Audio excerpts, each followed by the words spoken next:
Okay. You can't do an interview in Paris without there being a lot of street noise. That's the noise of Paris. It's good for the atmosphere. Okay, so we're here to talk about Gaston Gallimard. He was born in 1881 and was the founder and originator, president of the Gallimard publishing empire. I want to start, though, with his grandfather, who made his money by inventing a protective nipple. And I had no idea what that protective nipple was. What does that mean exactly? That's what I wanted to know. I don't know, because it's in English. Yeah. And nipple, I don't know the meaning. Maybe at the time it was important. Anyway, nowadays it doesn't mean anything because there's no nipple anymore. I think that the father of Gaston Gallimard, the most important is his father. Yes, and for sure. It's important because his father, I think, he inherited a lot of money and he bought theaters. He was very fond of theater and of actresses. And he bought a lot of paintings Yes. of his time. This is very important for the education of a young Gallimard, his taste. Even the son of Gaston, Claude Gallimard, said that he grew up in the atmosphere of paintings, of impressionists, of a very high taste. And this is very important, I think, for the education of both of them. Even Antoine Gallimard talks about that. They don't have any connection anymore today because when Gaston decided to build the company at the beginning of the century, he sold Renoir's, the painting of Renoir, to buy the building of Rue Sébastien Bottet. Well, this is a description of his father. You say he loved to loaf, live, read, to go to art shows, enjoy the pleasures of life, travel and visit the best libraries and museums in the world. And when he went to Argentina, he wrote a catalogue raisonné of the collection at the museum in Buenos Aires. What a life. He was a connoisseur. It's a question of connoisseurship, what we call in France a dilettante. He had the money. He had the money, yes. I think, a lot of students, after they study, they do what we call the Grand Tour, all over Europe, in museums, in Greece, Italy, Spain. Yes, tradition. Yes, a tradition. I think there are a few people that never stopped the Grand Tour. He was this kind of man. That's his whole life. That you say he was a womanizer. Gaston too. What is important in the father of Gaston? I wrote a few pages about him. It was quite striking, though, I thought. It was... Yes, but it was important because it shows what could be the life of Gaston Gallimard. Because he had the money, too. Yes. When he was 20, he could be like that. He could have wasted his life. I think he started like that, but he met a few people. When he was very young, he translated poems from German. He likes books, he likes writers, he likes French literature. That wasn't enough to become a businessman. No. But I think the most important was the meetings of good people in the good time. What Greek call kairos. The kairos, it's the opportunity to meet the right people in the right place at the right time. And that's what happened with him. I think so. And who were these people? People like him, rich and from the grande bourgeoisie in Paris, Georges Maigret, André Gide, Jacques Copeau, Drouin. The few people that founded la revue, Nouvelle Revue Française. And they were all coming from the same milieu social, you see, and like grande bourgeoisie. What's important, it was at the beginning of the century, just before the war, the First World War. It's important because it's a very special atmosphere. People always talk about the cultural atmosphere in Paris in the 30s. They are right, but they forget. Right? It was much more interesting before the First World War. Picasso, Braque, of course, Impressionism before, but the Cubists, all these people, all these painters coming from all Europe, they were all in Paris. Paris was really the center of life, cultural life in Europe. That's where these people met each other with Gaston Gallimard. And among them, Gaston was the only one to have maybe, I wouldn't say the sense of business, but the sense of money, something like that. He was not a businessman. You say that he was one of the few people who realized that you had to print and publish books that were popular in order to fund the kinds of books that were important. Not at the beginning. At the beginning, before the First World War, they were just fond of poetry, of Claudel, the first books, and it was really an artisanat, you see. Well, just a small shop, a very small one. And they had a dedication not to be commercial. It was like that. It's after the war, when he didn't go to the war, Gaston. No, he was petrified. He was petrified, and he did it on purpose to be something like a madman, a silly man. He got papers from doctors, friends, saying it's impossible for him to go to the war. It's not true. It wasn't true, and it's pathetic, because I read all the letters between all his friends, his small circle, and they were all in the war, fighting. Except for him. And they were all telling to each other, such a pity for Gaston. He's surviving in a hospital, in a psychiatric hospital, and so on. No, he was not at all. He was at Maxim's restaurant every night. They felt bad for him, but he was having a good time. But he also got very depressed, didn't he? No, bullshit. I think he wrote that, and he said He wrote that, but it was rubbish. He pretended to be depressed. He pretended everything. Okay.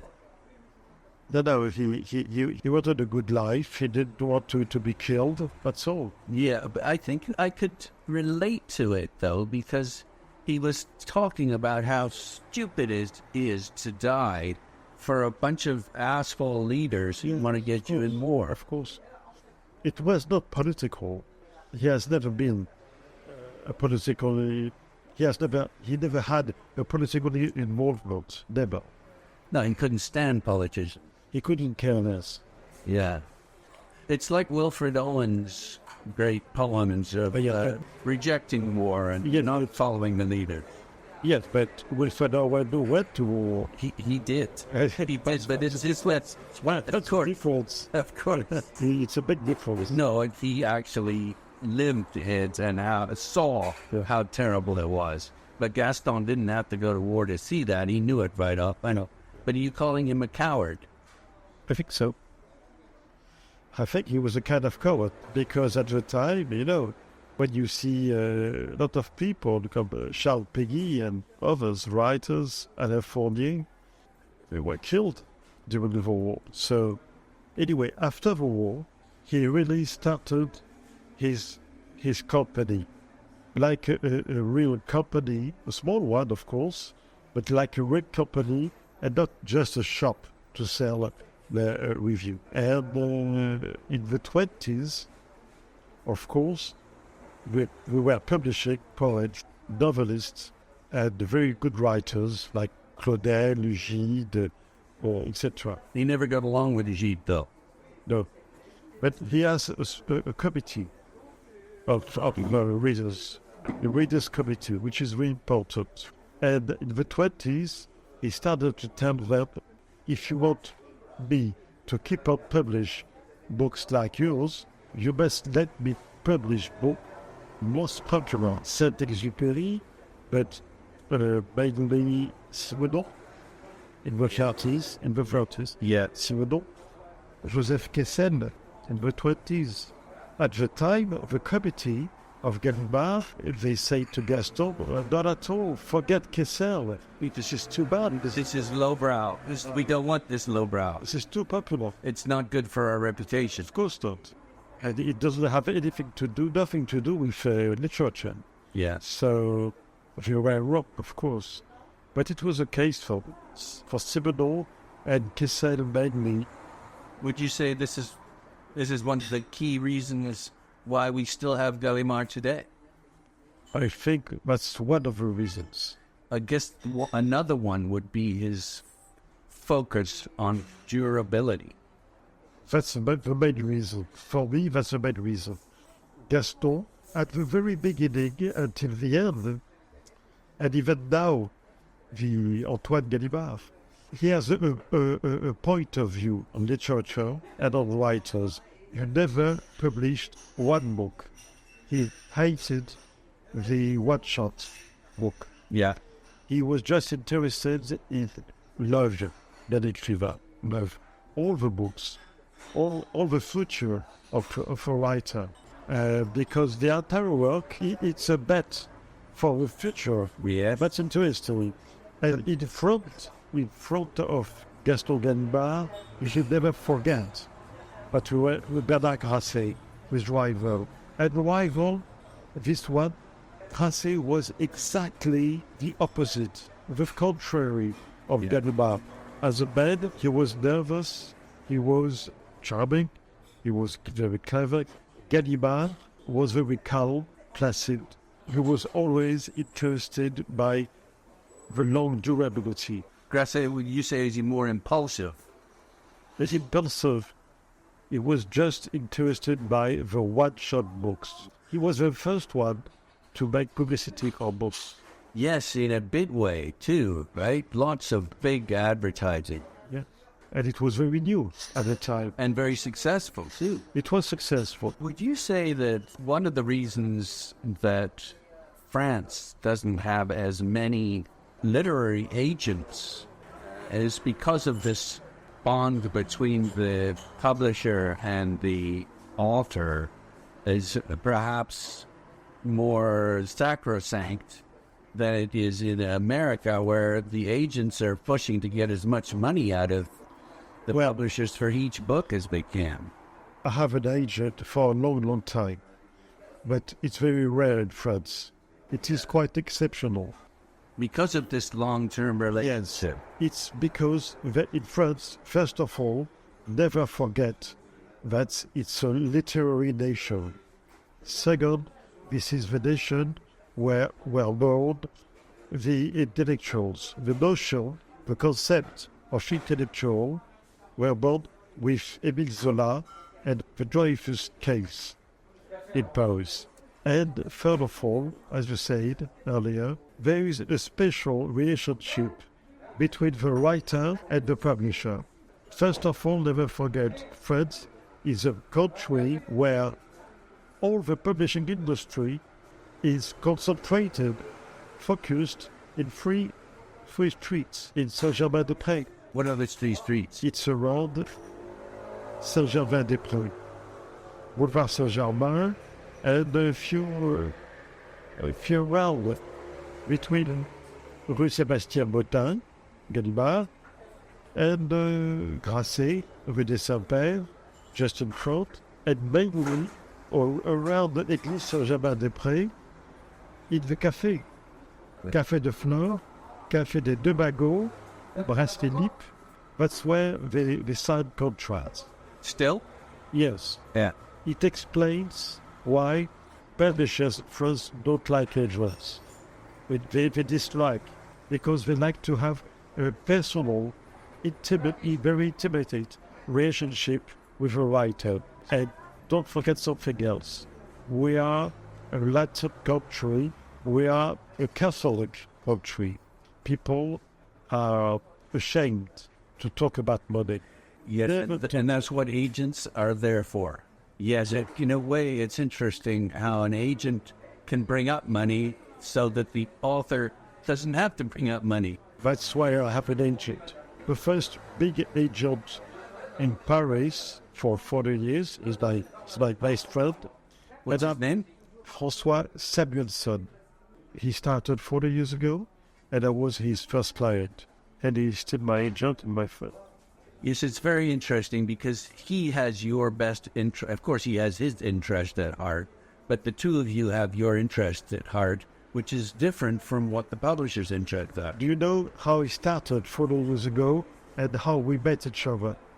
At the time, I just published my biography of Gaston Gallimard in a small publishing company, independent. It was very important for independent. And it was very important for my book because it's a difficult book to get done. I was scared Because what you say is there's so much secrecy to make a trial. Publishing. They wanted to sue me.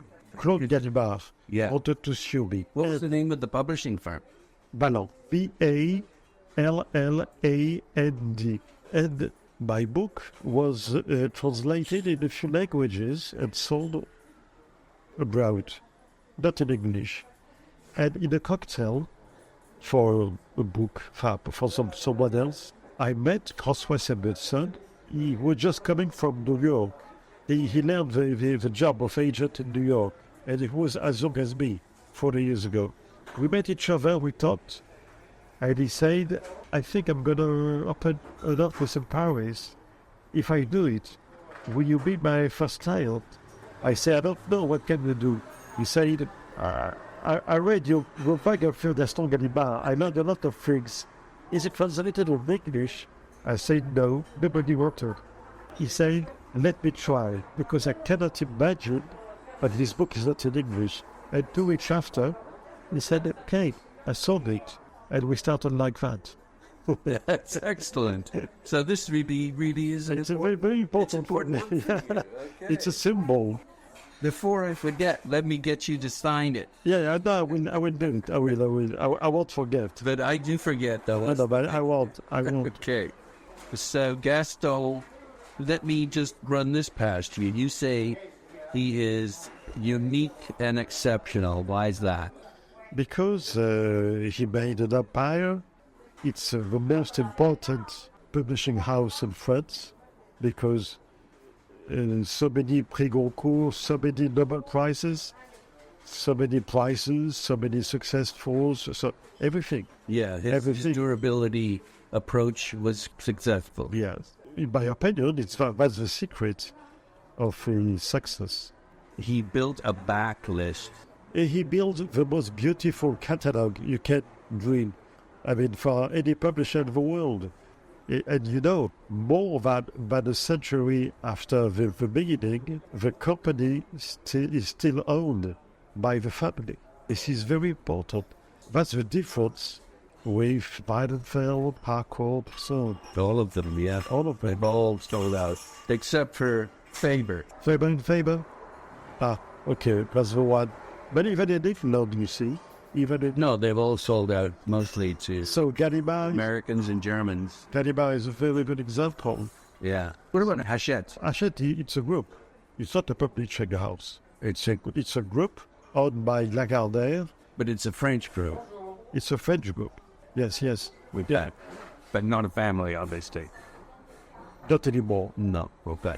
Sorry, But it's one businessman who bought it. But Hachette, it's a conglomerate. It's a holding of a few companies. It started off as a distribution company. Yes, so this is different. Yeah. Gallimard, it's Gallimard. Something else. It's a name. So it really still has a wonderful, French identity. It is very French. For me, it's unbelievable, but 1 century after the birth of the company, it's so big, so successful, and still in the hands of a family. What's the reason for that? The spirit, the soul, and the spirit. Of the family? Yes, because Antoine Gallimard, the actual owner of Gallimard, with his sister Isabelle, but he's the boss. His school was to be next to his grandfather. and to learn the job next to his grandfather and to his father. And this is very important. So Antoine purposefully sought out to learn the business from his grandfather? Yes, from his grandfather and from his father too. Okay. Claude, who used to run the company next to his father, Gaston, and after his death during 25 years. So it's important because there is inheritance of something. Some magic. Something which is not material. Of course there is money, of course there is a catalogue, of course there is... But an example, sometimes Gallimard published books, for instance, correspondence between André Gide and Albert Camus, books like Cambridge University Press published, with a lot of footnotes.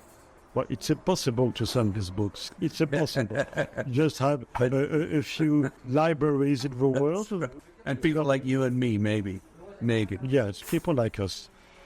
So it's crazy to publish that, but it's great. Yeah. And each time I said to Antoine Gallimard, it's fantastic. He said, I know when I publish these books, but I'm going to lose a little bit of money. But it's not matter. It's important to publish it. It's very important because my grandfather asked me to do it. He said, if we don't publish that, Gallimard is not Gallimard anymore. Yeah, that's wonderful. I mean, that's what makes one love the family heritage and the importance of families in publishing firms. As the sort of the gentleman's profession is what it was called. Yes. No longer, though. It's all these conglomerates. It's no longer, and you saying except for Gallimard? Gallimard, maybe mainly Gallimard. But, he's my publisher. But I'm very proud to be, I could be somewhere else. There's no problem anywhere. I've published my Gallimard for 25 years. And I'm very proud because, it's important. Gallimard, let's say differently. In France, we have what we call l'exception culturelle, the cultural exception. And what is it? For me, it's Gallimard. For me, it's France Culture, France Musique. There are radios just about books with culture or music. It's unbelievable. It is because it's not done for profit. Not at all. That's wonderful. That's wonderful. It still exists. And I want to say to my daughters, I'm not sure that it will exist when your own daughters would be older, because it's unbelievable. So if you like culture, say... Well, it's a sad situation, really, when you think that everything is dependent upon money these days, instead of, as you say, is a sort of spirit of what's good and right. Yes, and sometimes Gallimard publish books, popular books. Of course, they have to survive. But, for instance, they survive. Nowadays, we can publish poems, for instance, poetry. Who buys poetry? Nobody. Yeah. In France, nobody. No, and in North America, nobody. He published poetry thanks to Harry Potter. That's right. Well, you also say that he surrounded himself with competent people. They are competent. They are very good readers at Gallimard's. Yeah, there always have been. Always. From day one. They are very good editors. And, they are readers first of all. And they have good business plan as well. But this is not a company run by managers. The problem in France and in America as well.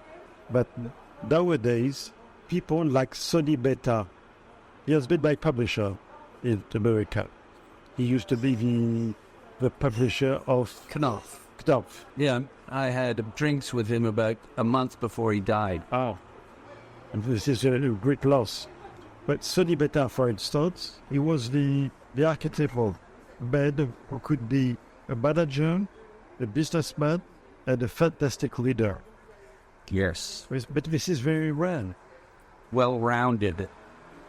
However, Gaston Gallimard never stopped trying to get the best French and foreign authors. Never. Never stop, because you are right to say it. There are foreign writers too. Hemingway, for example, Faulkner. All of them. Yes, Gone with the Wind. Gone with the Wind. But him. He had the news, because Faulkner, Hemingway, this is something else. They were published by very important publishers in America, and they said you should have a look on that. This is important, etc. And thanks to the translators, because for instance, Maurice Coindreau, a translator at Gallimard's. These are very important translators, aren't they? He brought at Gallimard's Dashiell Hammett, Raymond Chandler, and so. There's an interesting story around Gone with the Wind that you tell in Yes, Gone with the Wind, this is something else. Because Hachette was grumbling about how long the translation would be, and how much because it was very big. There's such a big book. He has the news because he lost it to start with, though. He didn't take it to. I know. Yeah, I know. He wrote it. But Gone with the Wind was a bestseller in France during the war. And because it was a very good book, of course, a very novel. It sold 800,000 copies in France. But during the war, it was forbidden. It was forbidden by the Germans. Of course.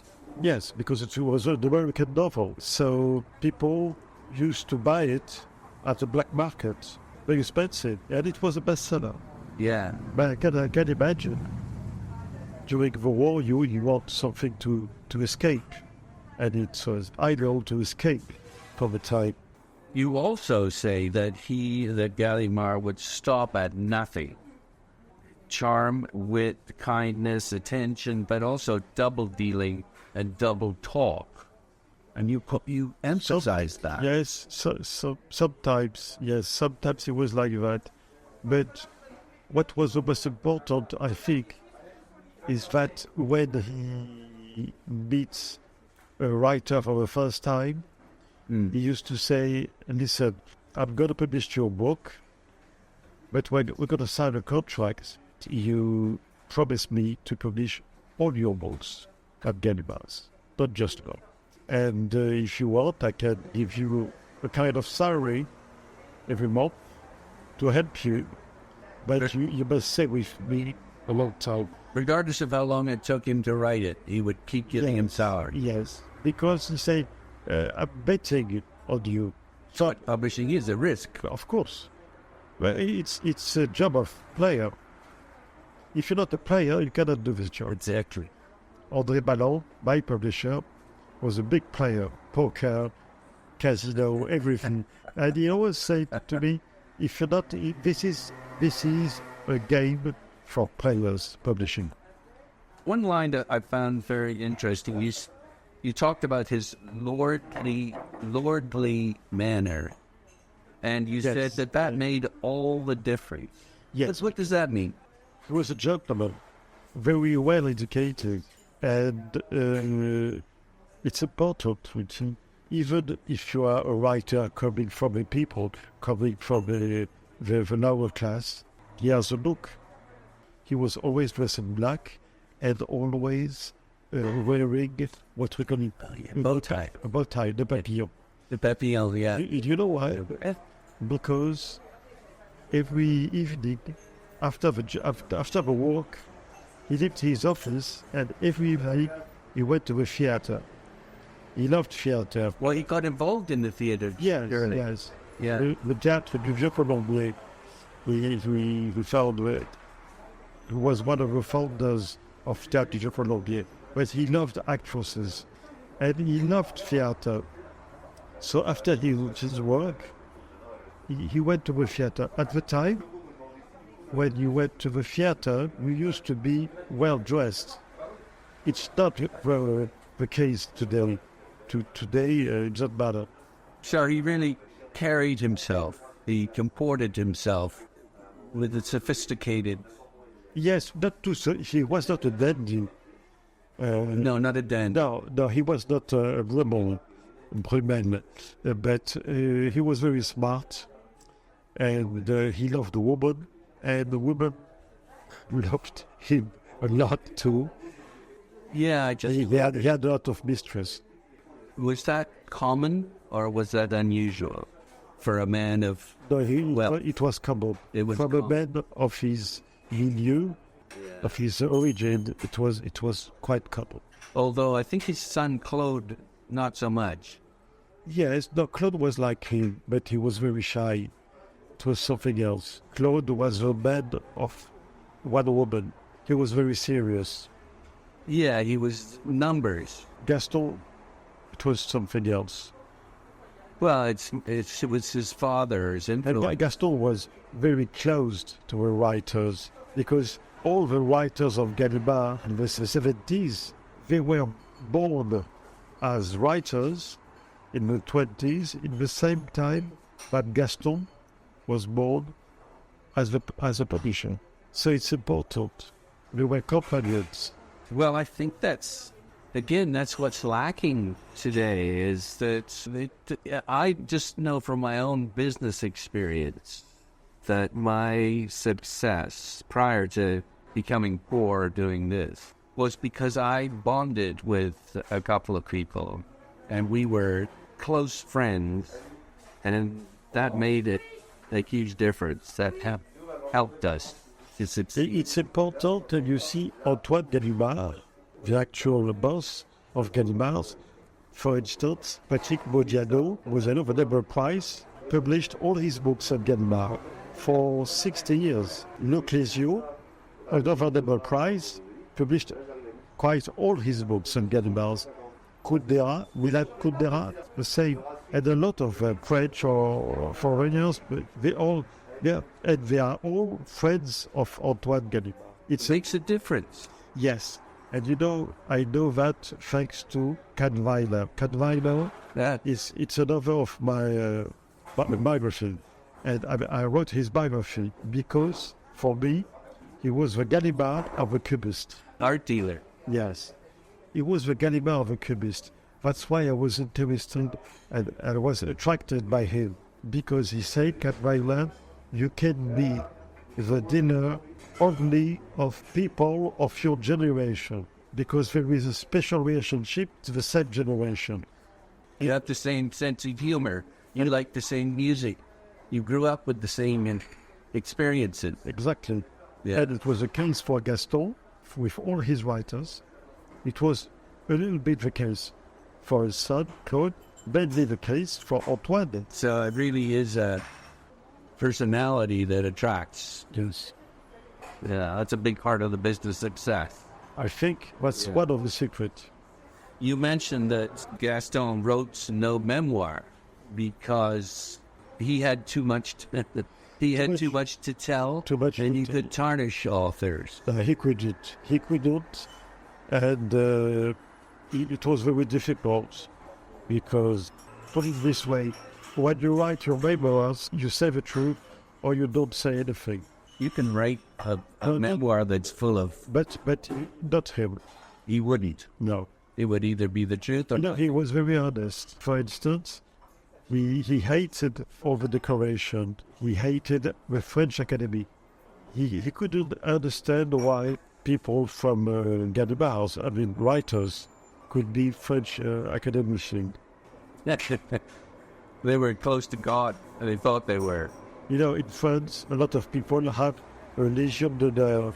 A Légion d'honneur is a decoration, that's it, here on It's like the order of the jacket. And each time a minister proposed him to have a Légion d'honneur, he said, "No, thank you very much. I'm not interested, but my brother wants one." Raymond. Very good. Because never forget, and I didn't say it, it's very important. Grasset was a lovely man. Lonely man. But Gallimard, it was a family. Bernard Grasset used to say, it's easy for them. They are a family. I'm just by myself. And of course, Gallimard was a family. He's still a family. And Gaston shared his own office with his brother. Yeah, face to face. Face to face. There's a picture. Raymond. book, yeah. Raymond. And Raymond, it was a business. And Gaston, It was the literature and the writers. Gaston, all his life, every morning, 2 or 3 hours, he used to write letters to his writers. That's wonderful. You talk about a rich, interesting life. That's how you have it. You communicated A lot. and a lot. Yeah, he has connections with all the publishers in the world. You know, he did speak English, he did speak Spanish, and so. No, in his committee of readers, he has translators. Alexandre Vialat brought the 20s Kafka. He brought Kafka because he read German. Benjamin Crémieux brought Pirandello because he read Italian. Yeah, really an international reach. He was always looking for the best. Always. Okay. You spend a lot of time on the war and the occupation, the German occupation, and it isn't pretty.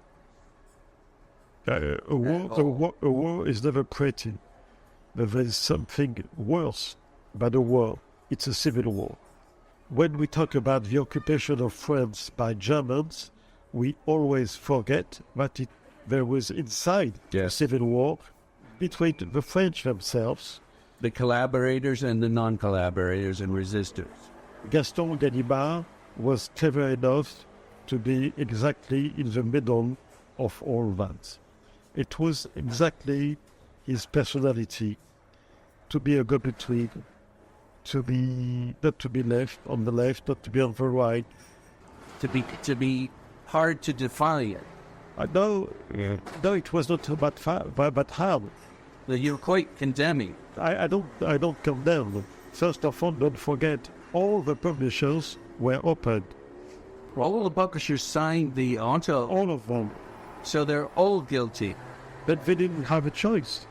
All the hotels, all the writers, don't forget something. In June 14, at the beginning of the occupation, Gallimard was closed, like all of them.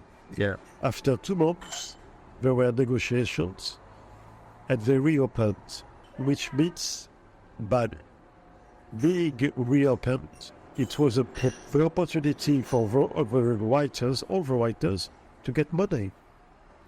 He helped the writers get money. All of them. There's nothing wrong with that. I mean, you cannot say this is disgusting. They should close. So No, you're right. how do they need? How do you condemn someone for trying to survive? But he did it his way. For instance, you had to publish German writers. Goethe, he published the whole work. He just published classical Goethe. Yes, in the Pleiad there. No, he doesn't the Pleiad. Yeah, you said. Yeah, the Pleiad. Yeah, Goethe. But Goethe had classical writers, but he refused to publish Nazis. Yeah. But he didn't say it's a shame. No, he said, let's see that later. Bernard Grasset published Nazis, published collaborators. He has a very big trial, and he was been sued. He was sued, but it was 3 months in. Yeah, but he was sick. He was in a psychiatric hospital. Yes. He suffered depression for real. It was finished for him. Finished. No, Gallimard was very clever. During the war and at the liberation after the war, he was very clever. He did agree to shut down the famous magazine that he'd been publishing. Which magazine?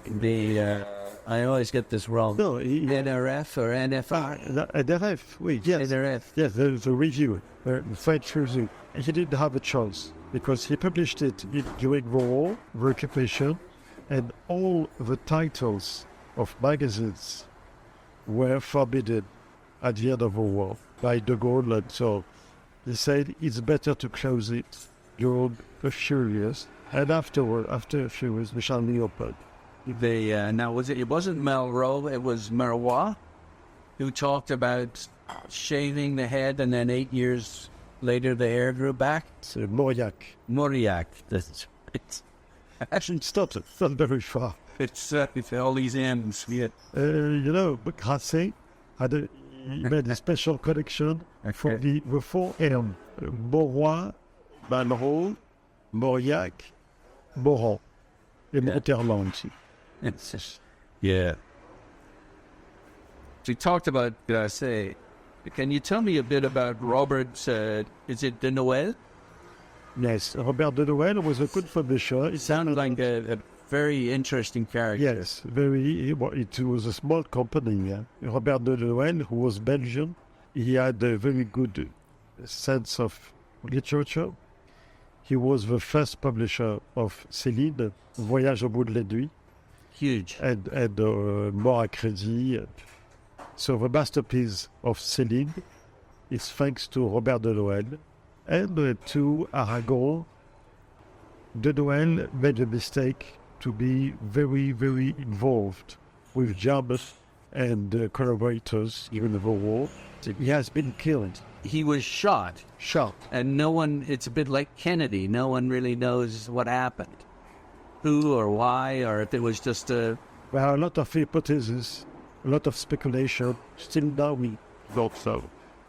Now, Gallimard respected and I think liked Grasset. Yes. He liked the competition. Yes. It made him better. But he has a great respect for him. But Julliard, another René Julliard, he hated him. I wouldn't say hate. First of all, it was after the war. Not the same generation. You know, Julliard, it was a good publisher, but it was a small one. What's his story? Well, it started in the 50s, I think. No, it was not very... He sold his company after 20 years to Hachette. No, the big thing for Julliard, mainly, is François Sagan. Bonjour Tristesse. Yeah. Okay. Have we missed any other really important French publishers? Gallimard de Noël. Before Gallimard, there were Calman Levy. Okay. Calman Levy, in the 19th century, was a publisher of Flaubert. Is there a biography of him? Yeah. Jean-Yves Mollier. Jean-Yves Mollier? Yes, he is a historian of a book, like Robert Dalton. In English? I don't know. Oh, it's possible. Yeah. He published his book exactly the same month as me. You published in 83, I think. Because it's interesting, as we alluded to, French publishers had brought out very few books about themselves. When I published my biography, it was very new. There were nothing about publishers, and they were very jealous of their secrets. It was impossible to read the archives. Impossible. Each company held their own archives, right? It was closed. And it was closed to the public. Yeah. To everyone. There were a lot of programs on TV and radios with Georges Bollier and me about publishers when we published our books. Now there is a very big center of archives, mainly devoted to the publishing history. So let me get this straight. There is a center in Paris. Not in Paris. Now it's in the country. It's in the country? Yeah, not far from Paris. That contains the archives of most of the major French publishing houses. Yeah. I've got to go there. I am member of a board. That's really, really great. And that was very new at the time. Yes. Very new. Well, it's such an important archive. The two books forced publishers to really open their archives and their past. Isn't wonderful? So this book really had an important impact. I think so. I shouldn't say... No, I can say that. But yes, it has an impact for that. And for instance, Édition de Minuit, it's a very small one, but very prestigious. Publishing firm. Yes, he is the publisher of Beckett, Samuel Beckett. Yes, okay. Of Marguerite Duras, of a lot of them. Who founded it? It's special. It was founded during the occupation to publish books illegally. Against the Germans. By a few members of the resistance. After the war, they say we got to stop because it's a real job, and we cannot afford it. And a young man, Jérôme Lindon, said, I can buy it, and I will do it. Do you know John Calder? John Calder, yes. Yes. Published Beckett. Who is the French John Calder? Isn't Same kind of books. Yes, I bet. And he passed away 10 years ago, and now his daughter is running the house. He opened the archives. Before it was very secret. He opened his archives 20 years ago to young historians, and she made a fantastic biography. But everything is in the center I'm talking about. That's fantastic. What's the name of that center again? Imek, I must write it for you. Because really, when you think of it, that Minuit company is the essence of democracy and publishing, to publish whatever you want to say in the face of tyranny. Yes. It's a model. That's right. Well, thank you so much for telling me about your excellent book, Gaston Gallimard, A Half Century of French Publishing, written by Pierre Assouline, who I've been speaking to, and translated by Harold Salamson. But not exactly. My agent is Samuelson. It's a coincidence. Very good. And that's published by Harcourt Brace. Well, actually, it's a Helen and Kurt Wolff book. Yes. Published by Harcourt. And I met Helen Wolff. Did you? Yes. Yeah, so it's copyright 1984 by Éditions Balland, and it was published in 1988 by Harcourt Brace. So thank you, Pierre, so much for talking to me about this Ansel's book. You're welcome.